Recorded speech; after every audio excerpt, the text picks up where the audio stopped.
যে আগে আগে সালাম দেয় তার হৃদয় থেকে আল্লাহ অহংকার তুলে নেয়। আগে সালাম দেয় পারবেন? ফোন করলেই আগে কি বলবেন?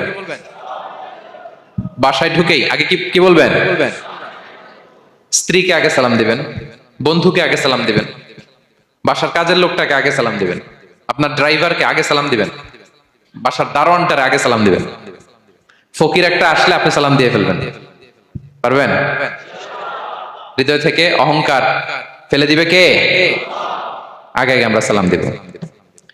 এবং তার চেয়ে ভয়ঙ্কর কথা হচ্ছে বিষ্ণু ইসলাম বলেন যে লা ইয়াদখুলুল জান্নাতা মান কানা ফি কলবিহি মিসকালু হাববাতি খারদাল মিন কিবর। যার হৃদয়ে সরিষার দানা পরিমাণ অহংকার থাকে ওই ব্যক্তি কশিনকালেও আল্লাহর জান্নাতে প্রবেশ করার সুযোগ পাবে না। কশিনকালেও পাবে না।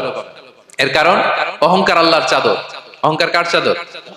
আল কিবরিয়া উরিদাই ওয়াল আযামাতু ইজারি। আল্লাহ বলে অহংকার আমার চাদর, বড়ত্ব আমার লুঙ্গি।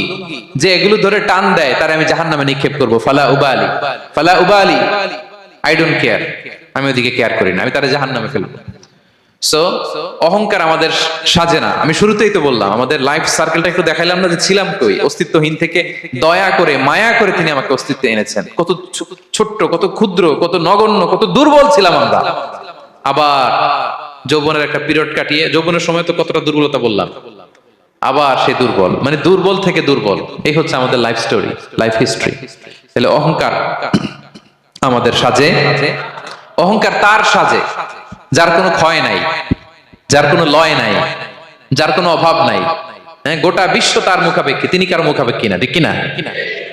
গোটা বিশ্ব তার কাছে ঠেকা, তিনি কারো কাছে ঠেকা না, ঠিক কিনা?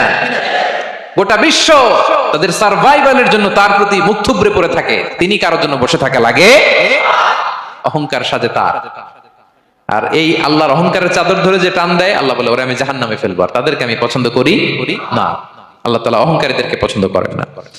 তাহলে অহংকারকে আমরা না বলে দিব, নো বলবো, নো। আওয়াজ করে বলেন নো।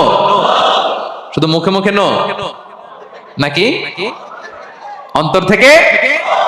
এই তো আজকের দিওয়ান কুলিয়ার বাইরে ফেলে দিছি আমরা অহংকার। কি বলেন পেনাঙ্গের ভাইরা? আর অহংকার করব? আপনি বিনয়ী হন। মান তাওয়াদা তারাফা। বিষ্ণু বলেন যে নিচু হয় আল্লাহ ওর টাইনা উঁচু করে। আপনি বিনয়ী হবেন, আল্লাহ আপনার উঁচু করবে। আর আপনি উঠতে চাবেন, এক থাপ্পড় মেরে জমিনে আল্লাহ মিশাই দিবে। এজন্য বড়ত্ব, দাম্ভিকতা এটা আল্লাহর পোশাক। আমরা যেন তার পোশাক ধরে টান না দেই। এই পয়েন্টটা কি সবার কাছে ক্লিয়ার? আচ্ছা, কয়টা গেল? এক নম্বরে কি ছিল?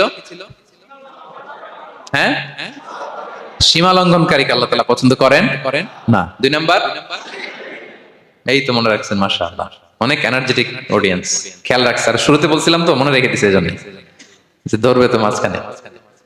আচ্ছা, জালিমকে আল্লাহ পছন্দ করেন না। এইমাত্র যেটা বললাম, তিন নাম্বার, অহংকারী ব্যক্তিকে আল্লাহ পছন্দ করেন না। চার নাম্বার হচ্ছে অপচয়কারী বা অপব্যয়কারী।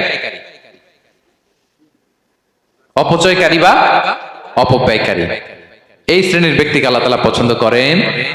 আল্লাহ বলেন কুলু ওয়াশরাবু ওয়ালা তুসরিফু। তোমরা খাও, পান করো, কিন্তু ওয়ালা তুসরিফু, তোমরা অপব্যয় করো না। ইন্নাহু লা ইউহিব্বুল মুসরিফিন। আল্লাহ তাআলা অপব্যয়কারীকে পছন্দ করেন না। অপচয়, প্রয়োজন নাই তারপরও খরচ, অপ্রয়োজনীয় খরচ, এটা আল্লাহ পছন্দ করেন না। ইভেন কি দানের ক্ষেত্রেও, আপনি যে দান করবেন, এখানেও ভারসাম্যপূর্ণ দানের কথা বলা হয়েছে। আল্লাহ বলছেন ওয়াল্লাযীনা ইযা আনফাকু লাম ইউসরিফু ওয়া লাম ইয়াকতুরু ওয়া কানা বাইনা যালিকা কাওয়ামা। যারা দান করে, দানের ক্ষেত্রে কৃপণতাও করে না, আবার সব দিয়ে দেন। যেমন আপনার ছেলের স্কুলের বেতন দিতে হবে, ফ্যামিলির খরচ আছে, এটা আছে সেটা আছে, কিন্তু আপনি বেতনে সব দিয়ে দিলেন একজনকে, তো আপনি চলবেন কেমনে? দেয়া যাবে না। ভারসাম্যপূর্ণ হয় নাই, ভারসাম্যপূর্ণ হইতে হবে। তাহলে অপচয়টা আল্লাহ তাআলা পছন্দ করেন না। বিষ্ণু ইসলাম বলেছেন কুলু ওয়াশরাবু, খাও, পান করো, ওয়া তাসাদ্দাকু, দান করো, ওয়ালবাসু, যা মনে চায় পরিধান করো।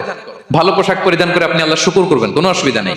কিন্তু শর্ত হচ্ছে মা লাম ইউখালিতুহু ইসরাফ, এটার মধ্যে কোন ধরনের অপচয়, অপব্যয় থাকতে পারবে আও মাখিলা, অথবা বড়ত্ব থাকতে পারবে না। তাহলে 4 নম্বরে আমরা জানলাম যে অপচয়কারীকে আল্লাহ তাআলা পছন্দ করেন না। শুধু এখানেই শেষ না, আল্লাহ তাআলা অপচয়কারীকে শয়তানের ভাইয়ের সাথে তুলনা করেছেন। কার ভাই? আল্লাহ বলেন ওয়ালা তুবাযযির তাবযীরা, তোমরা অপচয় করো না, কারণ ইন্নাল মুবাযযিরিনা কানু ইখওয়ানা শায়াতিন, অপচয়কারী কার ভাই? ওয়া কানা শাইতানু লিরাব্বিহি কাফুরা, শয়তান তার প্রভুর ব্যাপারে অকৃতজ্ঞ। তাহলে আমরা জানলাম অপচয়কারী কার ভাই? আচ্ছা বলেন তো, বুঝে শুনে উত্তর দিন, যিনি শয়তানের ভাই উনি নিজেও একটা কি? বলে ফেলছেন আপনারাই, আমি আর কি বলবো। যারা আল্লাহ শয়তানের ভাই বানাইছে ও নিজেও একটা কি? তাহলে এটা যেন আমরা না করি, আমরা যেন পরিমিতি বোধ যেন আমাদের ব্যয়ের ভেতরে থাকে। এই আয়াতগুলোতে আমরা দুইটা শব্দ পাই, একটা ইসরাফ আর একটা তাবযীর। ইন্নাল্লাহা লা ইউহিব্বুল মুসরিফিন, আর জায়গা ওয়ালা তুবাযযির তাবযীরা। দুটোই হারাম পেনাঙ্গের ভাইয়েরা। পার্থক্যটা কি? পার্থক্য হচ্ছে ইসরাফ মানে হচ্ছে বৈধ বা হালাল কোনো ক্ষেত্রে প্রয়োজনাতিরিক্ত ব্যয় করা। হালাল হালাল কিন্তু অতিরিক্ত খরচ করছে। বাসায় আম লাগবে 2 কেজি, কয় কেজি? 2 কেজি হলে সুন্দর খাওয়া যায়, নিয়ে আসছেন 10 কেজি, কয় কেজি? 3 দিন পরে এগুলো পচে টচে নষ্ট হয়েছে, অপচয় হয়েছে না? কিন্তু আম কিনা হালাল না হারাম? আম খাওয়া হালাল না হারাম? তাহলে এই যে হালাল জিনিসে প্রয়োজনাতিরিক্ত যে খরচ করছেন এটাকে বলে ইসরাফ, এটা নিষেধ। আরেকটা যেটা আরো ভয়ঙ্কর, শয়তানের ভাই বানাইছে আল্লাহ যে কারণে, ওটা বলে তাবযীর। ওটা কি? তাবযীর হচ্ছে অবৈধ বা হারাম কোন ক্ষেত্রে প্রয়োজনাতিরিক্ত ব্যয় করা। এমনি কাজটা হারাম, এমনি কাজটা কি? বলেন তো, মদ খাওয়া কি?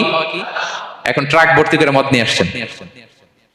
নাচানাচির অনুষ্ঠানে ফান্ডিং করা কি? অশ্লীলতা, নৃত্য প্রদর্শনের একটা প্রোগ্রাম হবে নারীদের, এটাতে ফান্ডিং করাটা কি? হারাম। এখানে আপনি হাত খুলে দান করছেন, এটার বলে তাবযীর। তাহলে ইসরাফও হারাম, তাবযীরও হারাম। দুইটার মধ্যে বেশি হারাম হচ্ছে তাবযীর। যে তাবযীরের কারণে আল্লাহ তাআলা তাকে শয়তানের ভাই বলেছেন। তাহলে অপচয়ের সাথে আমাদের কোনো সম্পর্ক, আমরা একটু গলা ফাটিয়ে অপচয়কে নো বলে দিব, আওয়াজ করে বলেন নো। আজকে থেকে আর কোনো অপচয় নাই, আজকে থেকে অপচয় নাই। বিশ্বনবী সাল্লাল্লাহু আলাইহি ওয়াসাল্লাম একবার আম্মাজান আয়েশা রাদিয়াল্লাহু তাআলা আনহার ঘরে ঢুকলেন। ফাওয়াজাদা কিসরাতা খুবজিন মুলকাতিন আলাল আরদ। আম্মাজান আয়েশার ঘরে ঢুকেই দেখলেন এক টুকরো রুটি মাটিতে পড়ে আছে। কোথায় পড়ে আছে? ফাগাদিবান নবী, নবী সাল্লাল্লাহু আলাইহি ওয়াসাল্লাম রেগে গেলেন, তিনি রাগান্বিত হলেন, প্রচন্ড রেগে গেলেন। রেগে আম্মাজান আয়েশাকে বললেন, আয়েশা, এই যে আল্লাহর রিজকে তুমি নষ্ট করছো, আল্লাহর রিজিকের মূল্যায়ন করতে শেখো আয়েশা। কোন ঘরে যদি আল্লাহর রিজিক আসে আর ওই রিজিককে যদি মূল্যায়ন করা না হয়, তাহলে সেই রিজিক আর এই ঘরে আসে না। কারণ এই রুটিটা খেয়েই তো তুমি বেঁচেছিলা, ঠিক কিনা? আজকে আমরা যেই রুটিটা, যেই ভাতগুলো ফেলে দিই ডাস্টবিনে, এতটুকু খাইলে আমার কাশ্মীরের ভাইরা বেঁচে যাবে, এতটুকু পাইলেই আমার ফিলিস্তিনের ভাইরা বেঁচে যায়, এতটুকু পেলেই ওই ডাস্টবিনে মারামারি করে যারা খাবার খোঁজে ওরা বেঁচে যায়, ঠিক কিনা? এজন্য বিষ্ণু সাল্লাল্লাহু আলাইহি ওয়াসাল্লাম রেগে গেলেন। বিষ্ণু সবসময় রাখতেন না, রেগে বললেন, আয়েশা, আল্লাহর নেয়ামতের কদর করো, তোমার ঘরে রিজিক আসলে ওটা যদি মর্যাদা না দাও, এই রিজিক তোমার ঘরে আর ঢুকবে না। নট নেসেসারি শুধু খাবারের ক্ষেত্রে, যে কোনো ক্ষেত্রে অপচয় যেন না হয়, অপব্যয় যেন না হয়। আমরা অনেক সময় করে ফেলি, খেতে বসলে অনেক খাবার নিয়ে ফেলি, অর্ডার করতে গেলে দোকানে অনেক অর্ডার করে ফেলি, রেস্টুরেন্টে, কিন্তু এই খাবারগুলো নষ্ট করা যাবে না। ডাস্টবিনে যেন না যায় আপনার কারণে। আপনি কি করবেন? লেফট ওভার ফুড সাথে করে বঙ্গুজে নিয়ে আসবেন। আপনারা তো বঙ্গুজ বলেন নাকি? পেনাঙ্গে কি বলে? বঙ্গুজ, হ্যাঁ, টেক অ্যাওয়ে বা বঙ্কুজ বললে ওরা বঙ্কুজ দিবে, নিয়ে আসবেন, বাসায় এনে রাতে খাবেন, তারপরের দিন খাবেন, অথবা কাউকে দিয়ে দিবেন, কিন্তু খাবার নষ্ট করা চলবে। কারণ ইন্নাল্লাহা লা ইউহিব্বুল মুসরিফিন, আল্লাহ তাআলা অপচয়কারীকে পছন্দ করেন। কথাটা কি বুঝতে পেরেছেন সবাই? আচ্ছা, কয়টা গেল? আর বাকি রইল কয়টা? 5 নাম্বার, খেয়ানতকারী। আমানতের খেয়ানত যে করে, বা বিশ্বাসঘাতক আমানতের খেয়ানত যে করে। অনেক লম্বা কথা, আমি যেহেতু সময় কম শেষ করে দিচ্ছি। ইন্নাল্লাহা লা ইউহিব্বুল খাইনিন, আল্লাহ তাআলা খেয়ানতকারীকে পছন্দ করেন। বিশ্বাসঘাতকতা যে করে, আল্লাহর কথা বাদ দেন, আমাদের সমাজে বলেন, কেউ যদি বিশ্বাসঘাতকতা করে আমরা পছন্দ করব? না, তাকে কেউ পছন্দ করে না। ইন্নাল্লাহা লা ইউহিব্বু মান কানা খাওয়ানান আসিমা, পাপী খেয়ানতকারীকে আল্লাহ পছন্দ করেন না। এবং মুনাফিকের আলামত রাসূল সাল্লাল্লাহু আলাইহি ওয়াসাল্লাম বলেছেন, কি দেখে মুনাফিক চিনবা? তিনি বলেছেন 3 জিনিস দেখে মুনাফিক চিনবা। 1, ইযা হাদাসা কাযাবা, মুনাফিক কথা বললে মিথ্যা বলে। কথা বললে কি করে? ওয়া ইযা ওয়াআদা আখলাফা, ওয়াদা করলে খেলাফ করে। 3 নম্বরে ওয়া ইযা তুমিনা খানা, মুনাফিকের কাছে আমানত রাখলে খেয়ানত করে। আমানতের খেয়ানত, এটা মুনাফিকের আলামত। শুধু মুনাফিকের আলামতই না, এটা কিয়ামতের একটা আলামত। আল্লাহ বলেন ইন্নাল্লাহা ইয়া'মুরুকুম আন তুআদ্দুল আমানাতি ইলা আহলিহা। আল্লাহ তাআলা আদেশ করেছেন আমানতের যে হকদার তার হাতে তার আমানত পৌঁছে দাও। আদেশটা কার? সবাই বলুন, আদেশ কার? আল্লাহ।